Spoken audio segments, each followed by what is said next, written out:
ሰላም ጤና ይስጥልኝ የተከበራችሁ ተመልካቾቻችን እንዴት ናችሁ? 130ኛውን የአድዋ የድል በዓል ምክንያት በማድረግ በተዘጋጀ በአንድ ልዩ የስዕል አውደ ርዕይ ላይ ተገኝተናል። ዛሬ በዚህ የስዕል አውደ ርዕይ ተገኝተን የተለያዩ ስዕሎችን የማስቃኛችሁ ነው የሚሆነው። እስከ ፕሮግራም ፍጻሜ ድረስ አብራችሁን ሁኑ፣ ተከታተሉ።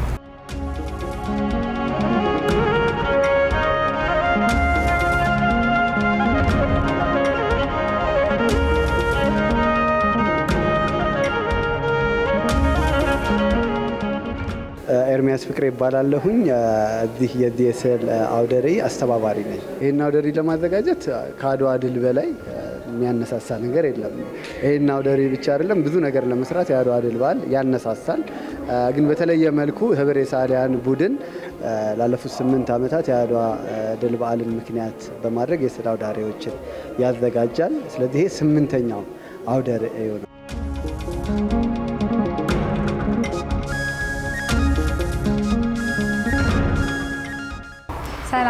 ሰላም እንዴት ነሽ? ሰላም ነው አለን። እንግዲህ በአድዋን የድል በዓል አስመልክቶ በተዘጋጀ ስዕል አውደ ርዕይ ላይ ነው የምገኘውና የትኞቹን ስዕሎች ነው የሳልከው? ስምክስ ማን ይባላል የሚለው? እሺ፣ እኔ ሰዓሊ አብዱልቃድር መሐመድ እባላለሁ። የኔ ስዕሎች እነዚህ ናቸው። ስናፍቅሽ ዘለቀ እባላለሁ። ስሜ አብዱልአዚዝ ሙሳ ይባላል። ይዤ የቀረብኩት ከአርቶች ውስጥ የስትሪንግ አርት ታይፕን ነው እና ስራውም ሞሮን አድዋ ላይ ፎከስ ተደርጎ የተሰራ ነው። አለምሰገድ ባይሉ እባላለሁ። ሰዓሊ ነው።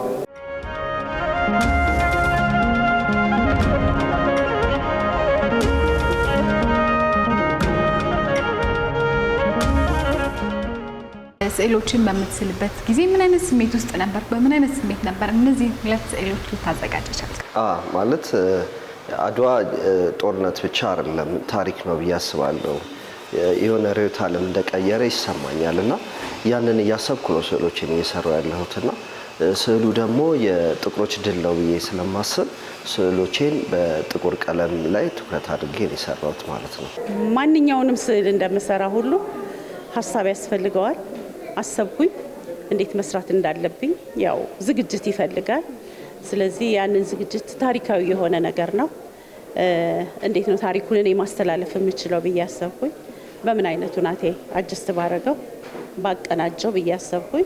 እነኛ ስሜቶችና ከዛ በኋላ ያንን ደግሞ ያሰብኩትን ደግሞ እንዴት አድርጌ ወደ ወረቀት፣ ከወረቀት ደግሞ ወደ ካንቫስ፣ ከዛ በኋላ ቀለሙን ደግሞ እንዴት መጨረስ እችላለሁኝ በሚለው ይሄንን አይነት ስሜት ውስጥ ነበርኩኝ።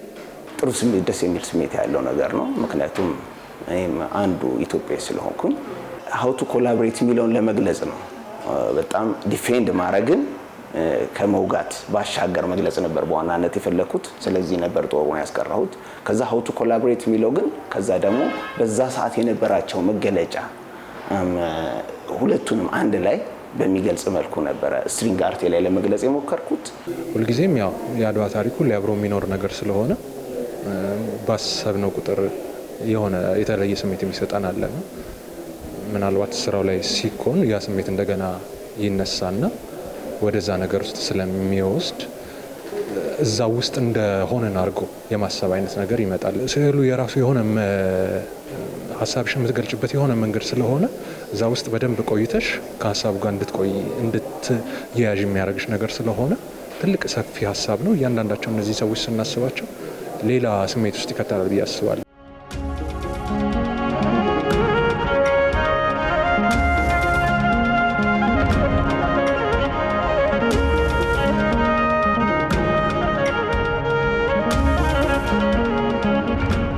አድዋ ድል የአንድ ቀን ድል ብቻ አይደለም።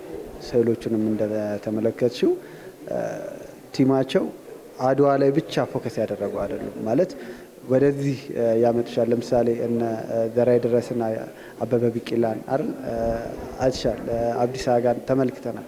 ከዛ ባሻገር ደግሞ ስፍራውን ራሱ አድዋን እንደዚሁም ደግሞ ሁኔታዎችን የሰዎች ፊገር ብቻ ሳይሆን ሁኔታዎችንም የሚገልጹ አሉና አድዋ በጣም እጅግ በጣም ሰፊ ብዙ የሚሰራበት መሆኑን ነው ማመልከት የፈለግነው። ተመልካቹ መጥቶ ሲያይ አድዋ አንድ ቦታ ላይ አንድ ቀን የተደረገ አይደለም፣ ብዙ ሂደቶች ያሉት ነውና ያንን እንዲረዳ እንዲያውቅ ነው። የሚያውቀው አለ ከዛ ደግሞ እዚህ ሲመጣ በስዕል ደግሞ የምትጨምርለት አለ።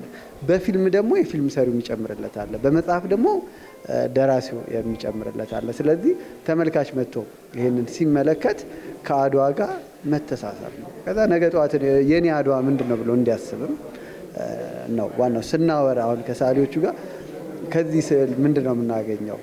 በቃ አሳየን ከዛ ተበተንን ነው አይደለም። ካሳየን በኋላ ሰው ውስጥ የሚቀር ሚሞሪ መኖር አለበት። ያ የሚቀረው ሚሞሪ ግን ምንድነው ነው የምሰራው የሚለውን እንዲያነሳሳ ነው። ለዛም ነው ተማሪዎችም አይተሻል ከ4ኛ እስከ 6ኛ ክፍል ያሉ የግሪክ ኢንተርናሽናል ስኩል ተማሪዎች ተሳትፏል። የመጀመሪያ አይደለም ተማሪዎች ሲሳተፉ፣ ከዚህ በፊትም ብሔራዊ ሙዚየም በነበረው ተሳትፏል። ዋናው ዓላማው ምንድነው? ያም ተማሪ ይህንን ታሪክ እያወቀው እንዲያድግ ነውና አንድ ሰው በተሰጠው መክሊት አንድ ኢትዮጵያዊ አድዋን እንዲገልጽ ነው በቃ ዓላማችን እና ኢንስፓየርም እንዲሆኑ ነው ተመልካቾች የምንፈልገው።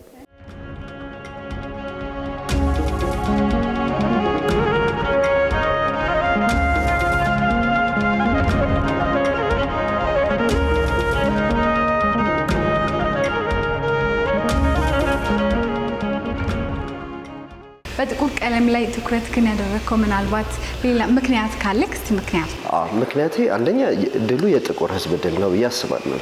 ሁለተኛ ጥቁር ቀለም ብቻ ለኔ አይደለም ብዬ አስባለሁ። ኃይል ነው፣ የውስጥ ሰላም ነው ብዬ አስባለሁኝ። ነጭ ቀለም ደግሞ ብርሃን፣ ተስፋ ነው ብዬ አስባለሁ። የሁለቱ ግንኙነት በሰውኛ ሲታሰብ በእነሱ ጽናት፣ በዚህ ስሜት፣ በዚህ ሀሳብ ውስጥ ሆኖ ድሉ እንደመጣ ነው ብዬ ስለማስብ ነው በዚህ መልኩ የሰራሁት ስዕሎቼ ማለት ነው። አድዋ ብዙ ሰውን የተሳተፈበት፣ ብዙ ሰው መስዋዕትነት ከፍሏል፣ የህይወት ዋጋ ከፍሏል እና ብዙ ጊዜ አድዋ ሲከበር የተለያዩ ጀግኖቹ ይነሳሉ። እኔ ደግሞ እነዚህን ፊታቸው ማይታይ የጥማት ሰዎችን ዋጋ ከፍሏል ብዬ ስለማስብ ፊታቸው እንዳይታይ አድርጌ ነው የምሰራቸው ስዕሎች እና እነዛ ያልተዘመረላቸውን ሰዎች ዋጋ መስጠት አለብን ብዬ ስለማስብ ስዕሎቼን በዛ መልኩ ነው ማስቀምጣቸው ማለት ነው። እዚህ ጋር እኔ ስሰራው የኢትዮጵያ ሕዝብ የተዋጋለትን ድል የተገኘበትን ይሄንን ቦታውን ዋናው ቦታ ማለት ዘ ፕሌስ ብዬ ነው ርዕስ የሰጠሁት እና በዛን ጊዜ ምን አይነት ነገር ነበረ ጥሪ ሲቀርብለት የኢትዮጵያ ሕዝብ በምን አይነት ሁናቴ ነበረ የተሰባሰበው? ከየአቅጣጫው ነው የመጣው። ከለራችን የተለያየ አይነት ነው። የቀይ ዳማ አለ፣ ጠይም አለ፣ ጠቆር ያለ አለ፣ በጣም የጠቆረ አለ። ይሄ ሁሉ ቀለማት ይዘን ነው እየኖርን ያለ ነው በአንድ አይነት ስሜት ማለት ነውና በዛ ወቅት የነበረውን ከለሮች እግር መንቀሳቀሻ ነው፣ ከቦታ ቦታ መሄጃ ነው። ወደ ቦታው ደርሶ የሚፈለግበትን አስተዋጽኦ አድርጓል። ያው አድርጓል። ታሪክ ይነግረናል። እሱን ለማሳየት ነው እንትን ያደረኩትና በእግር ነው ዳይሬክሽኑ ከሰሜን ከደቡብ ከየትኛውም አቅጣጫ መጥቷል። እዛ ቦታ ላይ ተገናኝቶ አንድ ሆኖ ነው ያንን ድል ያገኘውና አንድነትን፣ መሰባሰብን፣ ይሄንን ስሜትን ነው የበለጠ እዚህ ጋር ማሳየት የፈለኩትና ከኋላ ያለው ግሬሽ አይነት እግሮች አሉ። አሁንም እሱን አይነት ነገርን ደግሞ ጊዜው ትንሽ ወደፊት የነበረ ማለት በፊት የነበረ መሆኑን በቅርብ ደግሞ ያለው መያያዝን ለማሳየት ነው። ደግሞ ወደ ጠጋ አድርጌ የተለያየ ከለር የቆዳ ከለር ያላቸው ግን ኢትዮጵያኖች በየዳይሬክሽኑ ሲንቀሳቀሱ የሚያሳየው ስራው ከ2 ወር እስከ 3 ወር ዴይ ቱ ዴይ ነው። አንዳንድ አርቶች ሞዛይክ ላይ ምናምን ሲሆን ከኢሞሽን ጋር አታችድ ነው። በየጊዜው ላይሆን ይችላል። ስትሪንግ ግን ብዙ ጊዜ ኮንቲኒየስ የሆነ አሰስመንት ይፈልጋል። እንደዛ ነው የተሰራው። ከ2 ወር እስከ 3 ወር ባለው ውስጥ ጊዜ ነው የፈጀው። የተሰራበት ማቴሪያል ኤምዲኤፍ ላይ ነው እና ሌዘር ለብሷል። ኢሚቴሽን ሌዘሮች ለብሷል ከላዩ ላይ። ከዛ በኋላ የተሰራው እንግዲህ በሚስማሮችና በክሮች ነው ሙሉ ለሙሉ። ክሮቹ ግን ያው የሳባ ክር ሞሮን ጥበብ ልብሶች የሚሰሩበት የሳባ ክር ነው ዲፔንድ አድርጎ እንትን ያድርገው የተሰሩት። ይሄ ደግሞ ከውጭ ያለው ወርቀ ዘቦ ነው። ሞሮን የጋሻውን ነጸብራቅ ለማመልከት የተጠቀምናቸው ክሮች ደግሞ ወርቀ ዘቦና ሳባ ክሮችን ሚስማሮችን በመጠቀም ነው እንግዲህ ይሄን አርት የሰራ ነው። ጦርነት ላይ ሰይፍ ጎራዴ ምናምን ይዘን ነው እኛም ዲፌንድ ያደረግነው ዲና ያደረግነው ያንን አታክም ያደረግን አካል ግን ደግሞ ጋሻ ብቻ የተጠቀምኩበት አካል እኛ ልንኖር አልሄድንም። ሊወሩ ነው የመጡት ወይም ደግሞ ከዛ ካለንበት ከነሱ ስለመጣ ዲፌንድ ማድረግን ለማሳየት ነው ጦሩ የቀረው ማለት ነው። ከውጭ ያለው እንግዲህ አረንጓዴ ቢጫ ቀይ ስፓይራል ጥምዙ ምን ነው የሚገልጸው ሲባል እነዚህ አሁን 3 ቀለማቶች በጣም የተራራቁ ቀለማቶች የሚባሉ ናቸው። አረንጓዴ ቢጫ ቀይ የሆነ ቅርበት እንኳን የላቸውም እርስ በርስ። እነዚህ የተራራቁ አካላቶች የሚያሳዩት እንግዲህ ኢትዮጵያኖች በተለያየ ካልቸራል ኖርም ውስጥ ያሉ በተለያየ ቋንቋና ሃይማኖት ውስጥ ያሉ ከተለያየ አቅጣጫ ከምስራቅ፣ ከምዕራብ፣ ከደቡብ፣ ከሰሜን በተለያየ እምነት ዘር ውስጥ ያሉ አካላቶች ተሰናስለው በሚኒሊክ አሰናሳይነት ያንን ኮላቦሬሽን ፈጥረው ነው እንግዲህ የውጭ አካልን የውስጥ ጸባቸውን ለጊዜው አርግበው ወደ ውጭ አካላቶች በመመልከት አንድ ላይ ዲፌንድ ያደረጉትና ያንን ነው የሚያሳየው።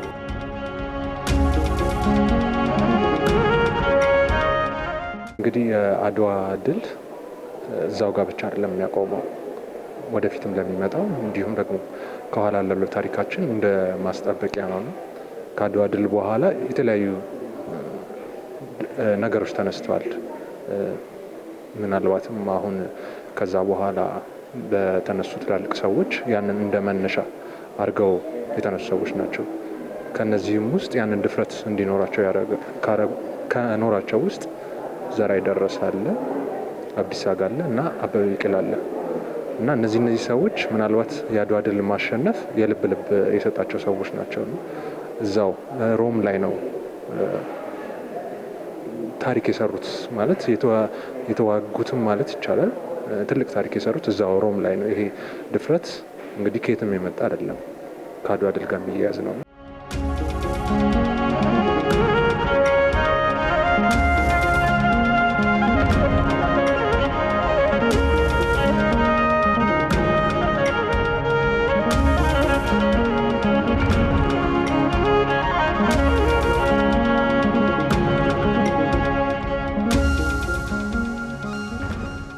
ታሪክን ከአድዋ ታሪክም ደግሞ በዘለለ ሌሎችም ታሪኮች አሉንና እንደ ሕዝብ ኢትዮጵያውያን ማለት ነውና እነሱን ታሪኮች ለቀጣይ ትውልድ ከማስተላለፍ አንጻር የሰዓሊያን የእናንተ የሰዓሊያን አስተዋጽኦ ምንድነው? ምን ይጠበቅብናል ብለህ ታስባለህ?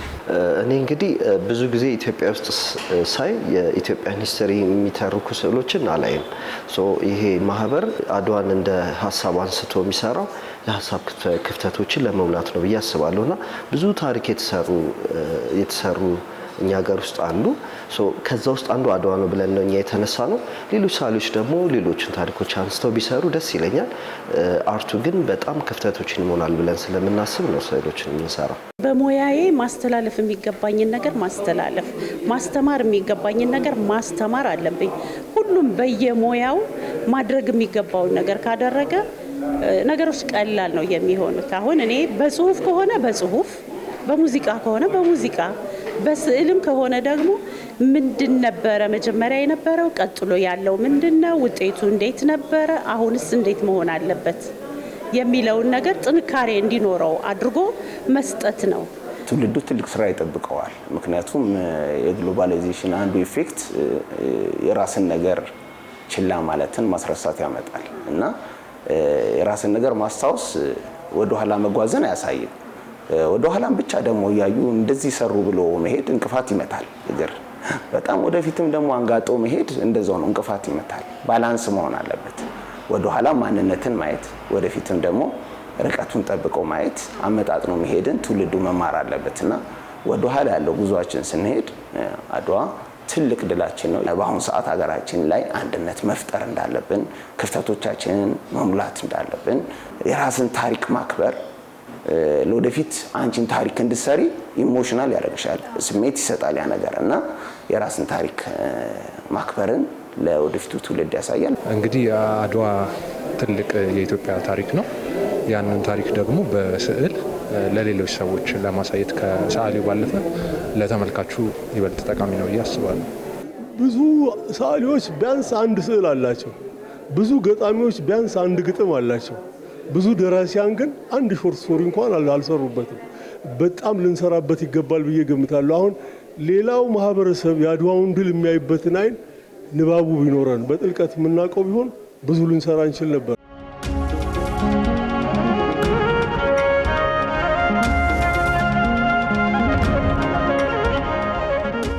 ወደ 25 በላይ የሚሆኑ ስዕሎች አሉ። ያው የህፃናቱም ስለተጨመረ ትናንሾችም ስላሉ ነው። ግን ከ25 በላይ ስዕሎች ቀርበዋል። ከቀረቡት ስዕሎች ውስጥ ደግሞ የቅድስት ብርሃኔ እዚህ ሀገር አይደለም የምትኖረው፣ ኳታር ነው የምትኖረው።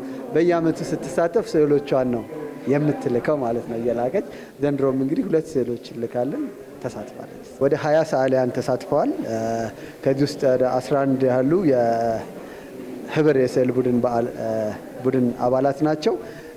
ሌሎቹ ደግሞ በተጋባዥነት የመጡ ሰዓሊዎች ናቸው። በየአመቱ ይጋበዛሉ የተለያዩ ሰዓሊዎች። 15 ያህል ደግሞ ተማሪዎችም ተጋብዘውበታል። ከየካቲት 17 እስከ መጋቢት 17 ድረስ ለ1 ወር ክፍት ሆኖ ይቆያል። መግቢያው በበር በኩል በነፃ ገብተው ማየት ይችላሉ። ይሄ የህዝብ ቤት ነው፣ የኢትዮጵያን ቤት ነው።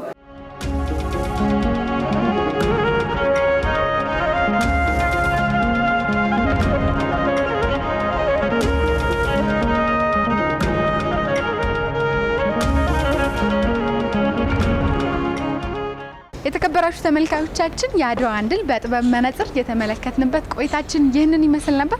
ዛሬ በዚህ የስዕል አውደ ርዕይ መመልከት እንደቻልነው አድዋ ትናንትና የተገኘ ድል ብቻ ሳይሆን ዛሬም ድረስ ለጥበብ ፈጠራዎች የብርታት እንዲሁም ደግሞ የፈጠራ ምንጭ መሆኑን ነው እንግዲህ መመልከት የቻልነው። ቀጣይ ሳምንት ደግሞ በሌላ ፕሮግራም እመጣለሁ። እስከዛው ግን ቻው፣ መልካም የአድዋ ድል በዓል ይሁንላችሁ።